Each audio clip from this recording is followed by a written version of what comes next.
Welcome to the Banker Lamp. Please enjoy the video.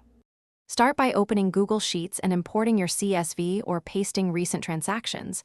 You need data now, not theory. Create a master tab called Transactions, then set columns for date, description, category, amount, and balance so everything flows consistently. Use consistent date format and negative signs for outflows. This prevents formula errors. Once done, use data split text to columns if needed, and make a quick header freeze so you can scroll and always keep context. Now normalize and automate. Convert text numbers with value and parse dates with date or date value so formulas behave.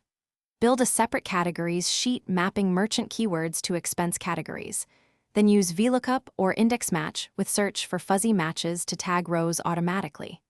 Once tagged, apply array formula to calculate running totals and monthly sums so new rows update without manual copying. Make sure to protect key formula ranges. This keeps automation intact as you add transactions. Finish by summarizing and visualizing. Create pivot tables for monthly income and expense totals, plus % of spend by category, then add charts. A line for cash flow and a pie or bar for category share to reveal trends. Once charts are in place, make a snapshot copy for reporting and set a quarterly review reminder. If things go wrong, first check cell formats, unmatched category keywords, and that array formula ranges include new rows. Correcting one of those usually fixes most issues.